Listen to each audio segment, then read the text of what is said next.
ఈ బైబిల్ మొత్తం మీద చూడండి, హింస జరిగిన తర్వాత, బాధ కలిగిన తర్వాత, ఎవరన్నా కొట్టినా తిట్టిన తర్వాత దేవుడు అడుగుతా ఉన్నారు వాళ్ళని. దావీదు ఇష్టానుసరుడైన మనుష్యుని, దావీదుని అడిగారు. నాతాను ప్రవక్తను పంపించి, దావీదా అన్యాయంగా చంపేసావు నువ్వు, నమ్మకస్తుని చంపేసావు నువ్వు, నీ పని చెప్తాను. చూడండి, ఎవరిని విడిచిపెట్టట్లేదు. ఈ భూమి మీద ఏ మనిషికైనా నువ్వు నష్టం చేస్తే, నువ్వు ద్రోహం చేస్తే, నువ్వు మోసం చేస్తే దేవుడు అడగటం మాత్రం, నీకు శిక్ష చేయటం మాత్రం ఈ గ్రహింపు లేదు. నా భార్య కదా నీ కొట్టుకుంటాను, నా కొడుకండి నీ కన్నాను, అబ్బా జీవం ఇచ్చింది ఎవరు? ఈరోజు నా భార్య, నా ఇష్టం, నా భర్త, నా పిల్లలు, నా విశ్వాసులు, ఎవరిష్టం ఇంకా అంతే.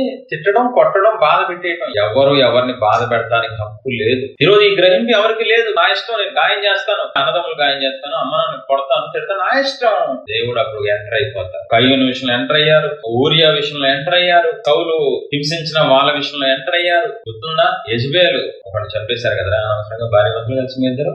చెప్తాను, మీ అంతు చూసి ఏ కుక్కలైతే నాబోతు రక్తం, అదే కుక్కలు నీ రక్తం అనుకోవాలని. చూసారా? అందరూ ఆయన పిల్లలు కాబట్టి, న్యాయాధిపతి కాబట్టి, ప్రతి ఒక్కరి దగ్గరికి వెళ్ళి ఎందుకు నువ్వు గాయం చేసావు, ఎందుకు అవమానించావు, ఎందుకు బాధ పెట్టావు, ఎందుకు కొట్టావు, ఎందుకు హింసించావు, ఎందుకు నేరం మోపావు అని అడుగుతారండి.